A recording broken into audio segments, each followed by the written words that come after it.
Does your work from home day look like this? Constantly scrolling Instagram, fighting exhaustion, and feeling the need to constantly take a nap?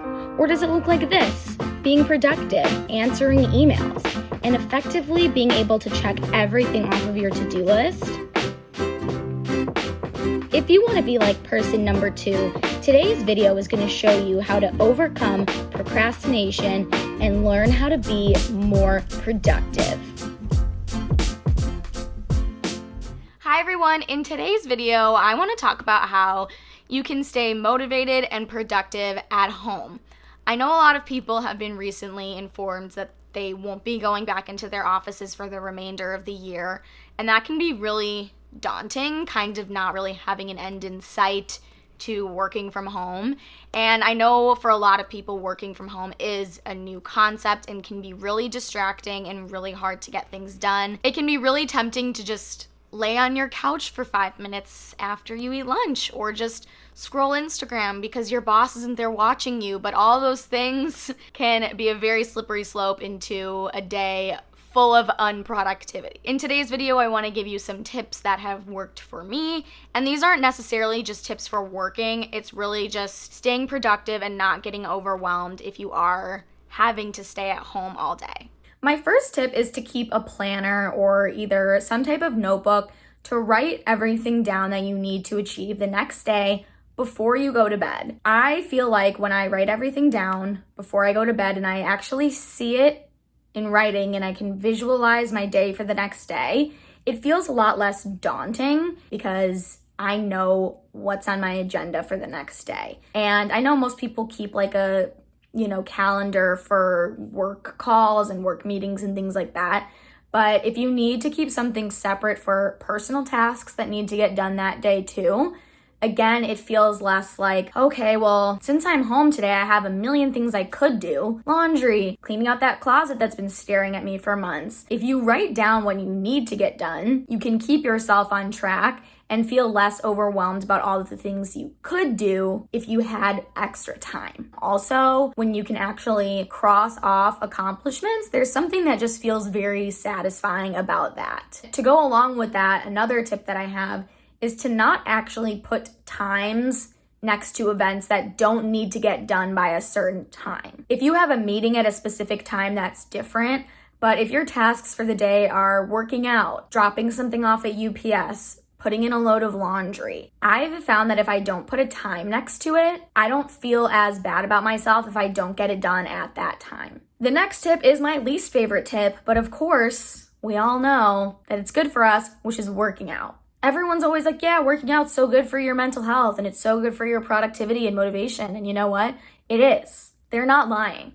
And I personally am somebody who hates working out. So I like to tell myself that it's not going to make me feel any different, but it does. Okay, when I work out at 8 o'clock in the morning, that's the first thing I do.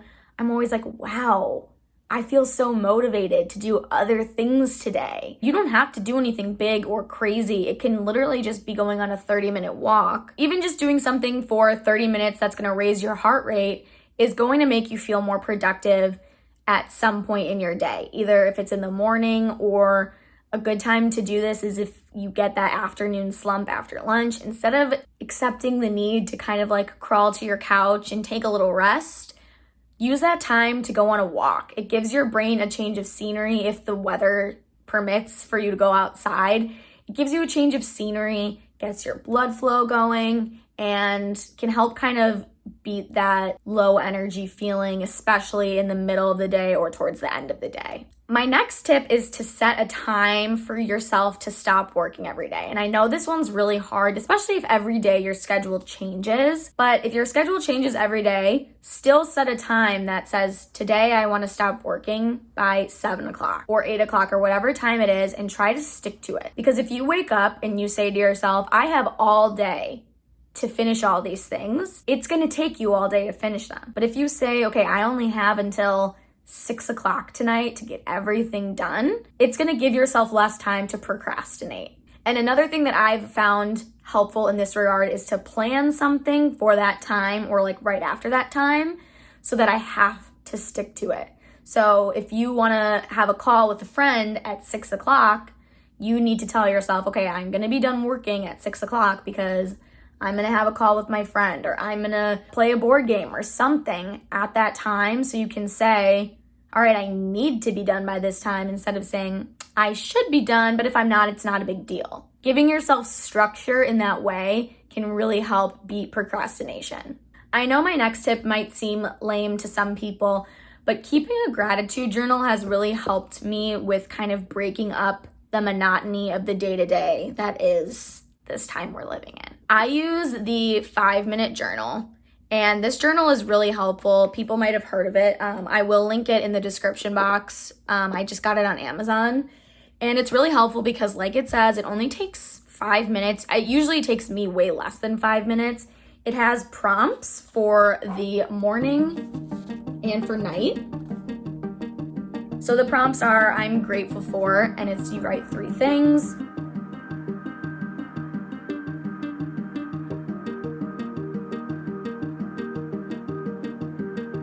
What would make today great?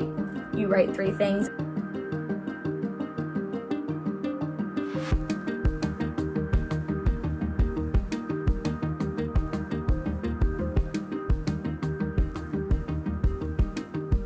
And then daily affirmations. So say something nice about yourself.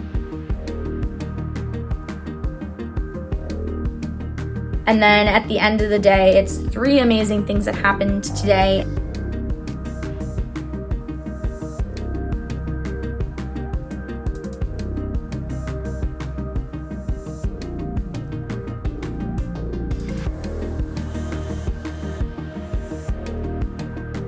And then how could I have made today even better? So I really appreciate having the prompts. It's a really great way to start off with journaling if you're not somebody who likes to write, or if free writing seems hard for you or unappealing. I would definitely try out this journal if you're looking to get into journaling or gratitude practice. It's a really easy way to do it. My next tip is, I know we all have heard this one, but getting dressed for the day. We all know that elastic waistband pants are the heroes of bottoms. The elastic waistband is just something that I feel we should all have on our pants forever moving forward, okay? That's just my opinion. So even if you can only put on a nice shirt or blouse or something that you would normally wear to work and you need to keep on stretchy bottoms, fine. Try to at least put on pants or a nice shirt if you can't do both. Try to do both, because I swear putting on an outfit makes you feel like you have something to do that day, even if you don't.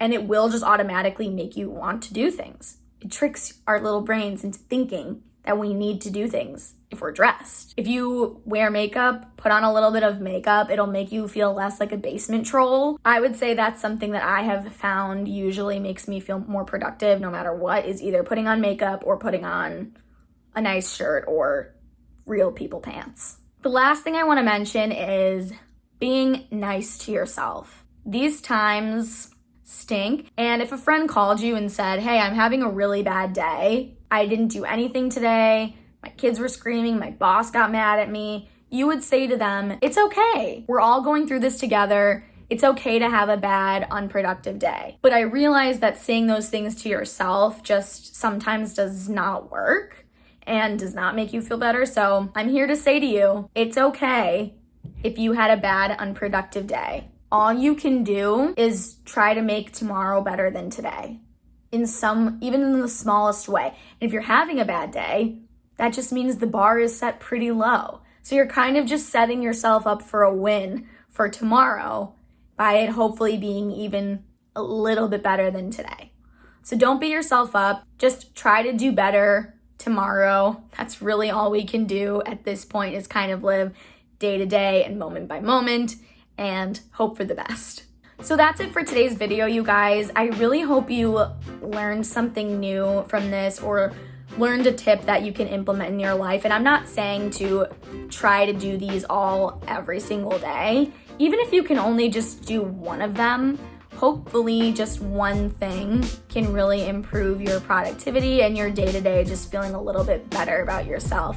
Let me know in the comments if you try any of these and they work for you, or if you have any other suggestions that you want to leave in the comments for anybody else viewing this video, or for me, if you have any other suggestions for me. I love to hear any suggestions.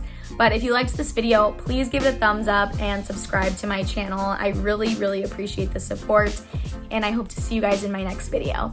Bye!